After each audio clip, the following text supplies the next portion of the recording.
Oui, donc bonjour à toutes. Une petite réaction très simple sur les déclarations de Michel Barnier. Alors un point positif, faudra voir réellement concrètement ce qui revient dans les exploitations parce que c'est toujours des effets d'annonce. Il est au sommet de l'élevage à Clermont-Ferrand. C'est les 75 millions d'euros pour les éleveurs ovins et bovins, je suppose, c'était précisé ovins, mais qui ont été touchés par la maladie, la FCO, etc. Ça, les 75 millions d'euros, faut voir concrètement ce que ça redonne sur les gens qui vont être indemnisés, mais normalement, je dis bien normalement, sauf accident, ça couvre quand même, et heureusement, parce que c'est une tragédie. Sinon, prêt garanti par l'État. Alors ça, prêt garanti par l'État, c'est la sauce qu'on a déjà eue par le passé. S'il veut que ça marche, il faut qu'il fasse son boulot jusqu'au bout, parce que le réseau bancaire ne joue pas le jeu.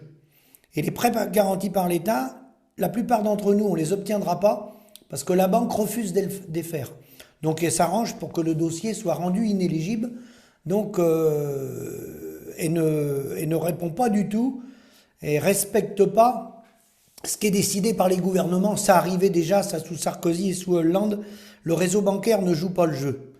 Donc ensuite, il a parlé qu'il allait renforcer le pouvoir au préfet.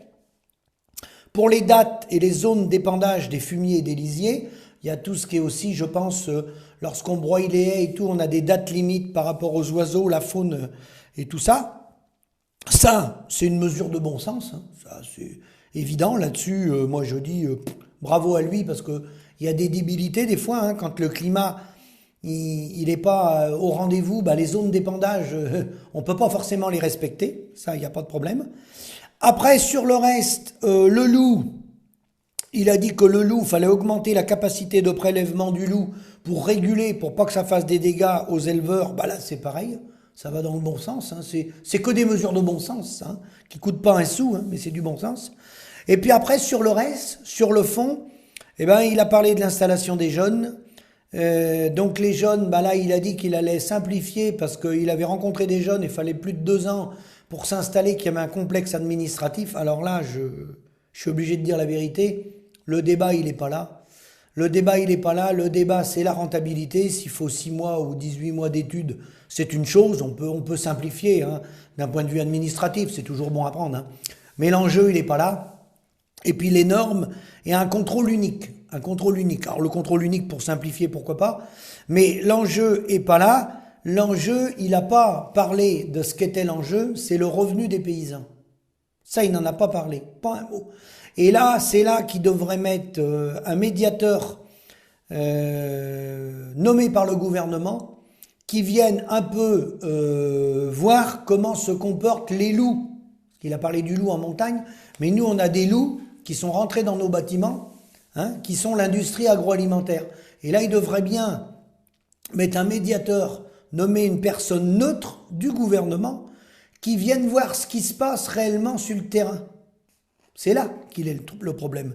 Et donc, sinon, bah, j'ai vu les analystes politiques qui parlent de l'agriculture. Malheureusement, la plupart, ils connaissent rien. Ils ont mis que, bah oui, cette année, c'était difficile parce qu'il y avait des mauvaises récoltes. Et bien sûr que non. Cette année, il y a des mauvaises récoltes. Mais le problème agricole n'a rien à voir avec les bonnes ou les mauvaises récoltes.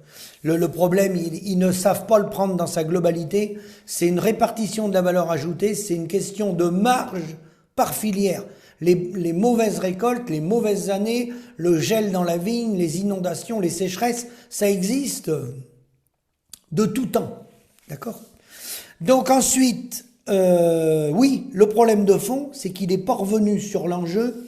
C'est les quelques centimes qui restent dans une baguette de pain au céréalier, les quelques centimes, entre 3 et 5 centimes de marge nette qui restent à un éleveur laitier ou à un producteur de viande, ça, il n'a pas été sur ce terrain-là. Il a été sur de la simplification. Ce qu'il a annoncé, c'est que des mesures qui coûtent rien. Parce que même le prêt garanti par l'État, c'est le réseau bancaire, hein. Si on a une indé blanche qui déporte en bout de tableau, c'est le réseau bancaire qui supporte, qui lui refacture, parce que lui il perd pas d'argent, il refacture à tout le monde, donc c'est mutualisé, hein. On est dans un système économique où on mutualise les pertes et on privatise les bénéfices. Voilà. Alors, pourquoi, pour terminer ma vidéo, pour ceux qui, je vois tous vos commentaires, qui connaissent pas bien l'agriculture, En quelques minutes, je vais vous faire une démonstration que le loup est dans la bergerie et comment il s'est installé dans la bergerie et comment il est alimenté dans la bergerie et comment la FNSEA, qui prend le costume de loup, entretient ce rôle à l'intérieur de la bergerie. D'ailleurs, au sommet de l'élevage, comme à tous les sommets, vous regarderez, il est encadré, il est reçu, il est accompagné. Tout le trajet qui fait le Premier ministre ou le ministre de l'Agriculture, il est totalement verrouillé par la FNSEA. Ça, on connaît ça sur le bout des doigts. Donc, un exemple clair, pareil dans les autres filières. C'est même pire dans le hors-sol, parce que quand on est dans le lapin, le cochon, la volaille, c'est encore pire que ce que je vais vous dire là. Je vais prendre un exemple, un des moins pires, on va dire. Voilà. La production laitière. Quand on avait des références laitières, on avait ce qu'on appelait des quotas laitiers, on avait un volume, 1984, Michel Rocard. Les quotas mis dans toute l'Europe pour gérer les volumes, pour éviter les excédents agricoles, parce que quand il y a trop de marchandises, les industriels en profitaient pour dire de baisser les prix. Ils en profitaient et l'Union européenne disait il y a trop d'excédents, il faut faire du stockage de poudre de lait, ça nous coûte une fortune, il faut produire que ce qu'on est capable de consommer. Là-dessus, il avait raison. Donc les quotas laitiers.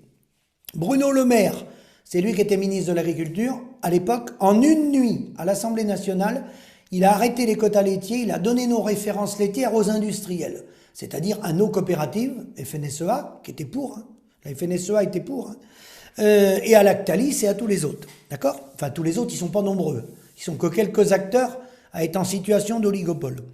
Donc à partir de là, le gouvernement a dit oui, vous aurez plus de quotas laitiers, il n'y aura plus de références laitières, donc on est libre de produire. Il y a eu des rallonges, donc on nous laisse produire volontairement pour écrouler les cours, effondrer les cours. Mais même qu'on nous laisse produire, on était à 24 milliards, on va bientôt descendre en dessous 20 milliards. Alors que les gens sont libres de produire. Mais ils sont tellement libres de produire qu'il n'y a pas de rentabilité.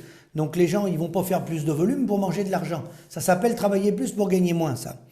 Et donc, ils ont mis en place ce qu'on appelle les organisations de producteurs. Ça coûte une fortune, ça. Il y a des budgets de l'État pour ça, qui est alloué aux organisations de producteurs. Et là, vous allez bien comprendre, et c'est là-dessus qu'il faut venir. C'est là qu'est le cœur du réacteur, c'est là qu'est le loup.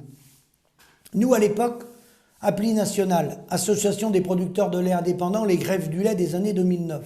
On avait alerté les ministres de l'Agriculture, c'était Le Maire à ce moment-là, qu'il fallait faire une organisation de producteurs transversale. C'est quoi?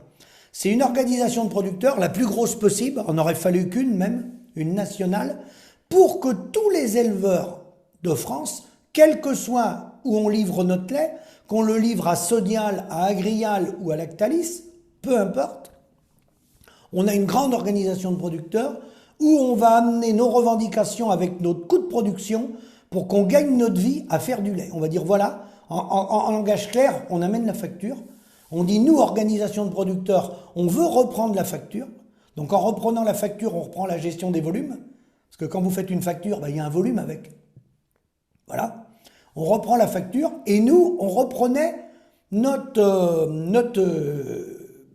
souveraineté quelque part, ce qui nous appartient, le produit de notre travail. On reprenait la facture à travers une organisation de producteurs transversale, toute la France, donc transversale, ça veut dire quelle que soit la laiterie, et les dirigeants de cette organisation de producteurs doivent être apolitiques et asyndicales. Bon. Que s'est-il passé? Les industriels, ils ont envoyé une lettre recommandée aux éleveurs en les obligeant à s'engager dans un contrat. Comme les éleveurs, ils ont peur de leur industriel, ils ont peur de plus être collectés, et bien les éleveurs, la plupart, chez Lactalis, Saventia et autres, ils sont rentrés dans l'organisation de producteurs qui a été pilotée par l'industriel, une organisation de producteurs chez Lactalis, une chez Saventia, et cette organisation de producteurs allait à l'intérieur des murs de l'industriel. Ils ont mis quelqu'un de la FNSEA à la chapeauter. Et vous pouvez négocier, mais vous allez négocier avec les dirigeants de Lactalis. Vous allez négocier avec les dirigeants de Saventia ou de Bell pour les privés. Vous négociez à l'intérieur. D'accord? C'est ce qu'on appelle une organisation de producteurs verticale. Les coopératives, elles ont passé à côté. Au niveau européen, ils ont été reconnus, eux, de facto, hein, ils ont été reconnus, Dominique Chargé était à la manœuvre d'ailleurs, à l'époque, ils ont reconnu, se sont fait reconnaître par les autres et hautes instances politiques, ils ont reconnu que la coopérative, elle n'avait pas besoin de créer une organisation de producteurs, c'en était une, et représentait les paysans. Donc vous voyez l'arnaque, vous voyez l'arnaque. Alors, premier point, dans la coopérative, le représentant de la coopérative, il est rémunéré par la coopérative, il est associé coopérateur responsable FNSEA, rémunéré par la coopérative, et à ce titre-là, il a un rôle, c'est de défendre les paysans pour qu'ils soient payés le mieux possible dans l'organisation de producteurs, mais qui est collé à la coopérative. Ça ne peut pas fonctionner.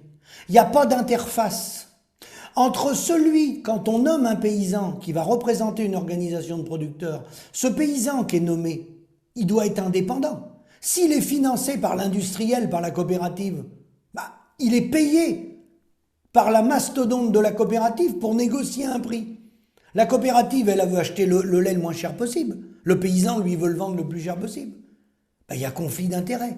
Il n'y a pas d'interface. Il n'y a pas de personne neutre pour mener la négociation. En plus, comme je vous l'ai dit, chez les privés, comme les coopératives, les organisations de producteurs sont verticales, c'est-à-dire que vous négociez à l'intérieur des murs, avec Lactalis, avec Terrena, avec Sodial. Toute la différence est avec les organisations de producteurs transversales telles qu'on l'avait proposé au moment des grèves du lait, telles que fonctionne France Milbird, qui est une OP qui a découlé des années de l'appli, où certains producteurs l'ont rejoint, malheureusement pas suffisamment, parce que les gens ont peur, on la trouille des industriels. C'est quoi une OP transversale? Je vais vous l'expliquer, la différence que c'est entre une OP transversale et verticale. L'OP verticale, vous réunissez 100 000 consommateurs, et puis vous dites, nous on veut acheter des voitures Renault, on veut acheter 100 000 voitures Renault, hein. Donc vous désignez une personne qui va les négocier chez Renault, ou chez Peugeot, mais chez Renault, pour avoir un prix, parce que voilà, on s'est regroupé entre consommateurs, et on veut acheter pour 2025 100 000 voitures Renault, avec peut-être différentes gammes, mais 100 000 voitures Renault. Et là, Renault, l'usine Renault va nous faire un prix, parce qu'on achète 100 000 voitures d'un coup. On est dans une négociation avec Renault, mais on peut négocier qu'avec Renault. C'est les OP verticales mis en place par la FNSEA avec les industriels. Et puis l'OP transversale que nous on propose, avec l'association des producteurs de lait indépendants, ce que je défends moi aujourd'hui en tant que souverainiste, et bravo aux gens de l'appli de l'époque, Pascal Massol, l'OP transversale, c'est que on se regroupe entre agriculteurs, ou vous regroupez, je reprends mon exemple, 100 000 consommateurs, mais là, au lieu d'aller négocier pour acheter 100 000 voitures Renault, vous demandez le prix à Renault des 100 000 voitures, mais le président de l'OP de consommateurs qui a été désigné, il fait un appel d'offres chez Toyota, un chez Peugeot, un chez ailleurs, plusieurs marques. Et l'OP transversal en lait, c'était ça. C'était nommer des gens indépendants, désigner un groupe de personnes neutres à syndicales, et là, ils rentraient en table de négociation avec Lactalis et les coopératives. Et on venait avec notre carnet de factures, et là, on les mettait en concurrence. On disait, si vous voulez du lait, voilà notre coût de production. Mais on ne restait pas attaché à l'industriel. Et là, les industriels, ils perdaient la main, ils étaient déstabilisés. Parce qu'il est bien évident que si vous arrivez, si 80 ou 90% des éleveurs nous avaient suivis à ce moment-là, on avait à peu près encore 60 000 points de collecte encore à ce moment-là. Si on avait eu 50 000 agriculteurs derrière nous, c'était complètement différent parce que là, on faisait tomber les outils de transformation. Comme la négociation avec les voitures.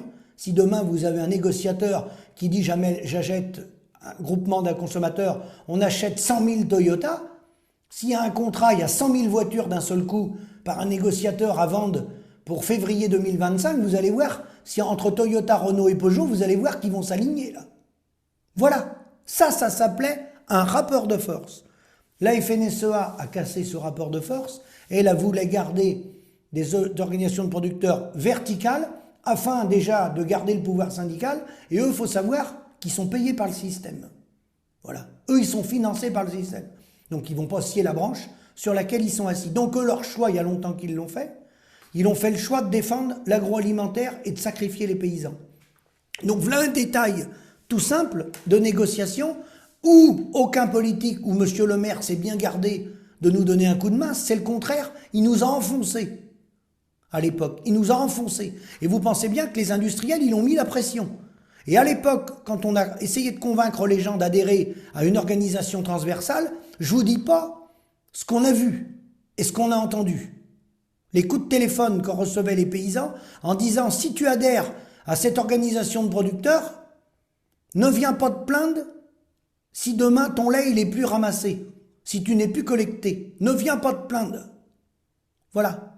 Voilà les pressions qu'il exerçait pour garder la main sur les paysans. Et le petit exemple que je viens de vous prendre pour le lait, c'est le même pour la viande bovine, avec les contrats avec Bigard ou autres, les contrats Charal, hein, et c'est encore pire que le lait, parce que le lait, c'est très difficile de changer, mais il y a encore quelques acteurs, ça dépend de quelle région de France qu'on est. Si on est mis à la porte d'une laiterie, on peut peut-être être repris par l'autre, au même prix. On ne sera pas payé beaucoup plus cher. C'est sur des grandes moyennes, ils payent le même prix. Hein, sur des grandes moyennes, je dis bien. Parce que là, il commence à avoir des écarts depuis quelques années de prix, quelques petits écarts. Mais si vous êtes en hors-sol, en lapin par exemple, là la question ne se pose même pas. Parce que là, il n'y a qu'une organisation de producteurs, il n'y a qu'un monsieur en face. Là c'est propre, net et précis. Et si vous êtes en volaille, on ne va pas tourner autour du pot, c'est le groupe LDC pratiquement qui contrôle tout. Il y a un peu du Terrena, il y en a quelques autres acteurs, mais le là, il est donné sur le prix par le groupe LDC. Donc voilà à quoi on est arrivé. Et ça, aucun journaliste va parler de ça. Aucun journaliste va parler de ça. Là, vous posez cette question-là à Michel Barnier, il va botter en touche. Il va dire, voyez à l'intérieur, organisez-vous vous-même à l'intérieur de votre profession. Bah oui, mais le problème, c'est que les loups sont rentrés dans les interprofessions. Et les loups sont nourris, ils sont au chaud, et quand le loup vieillit, il accumule plusieurs retraites. Il est récompensé pour trahison envers la profession. Ils reçoivent même la Légion d'honneur, les loups. Il faut voir un peu à quel point on peut être rendu dans l'imbécilité, validé par nos dirigeants. Voilà. Je vous remercie. À méditer. Vous avez vu la différence OP transversale, OP verticale. À bientôt.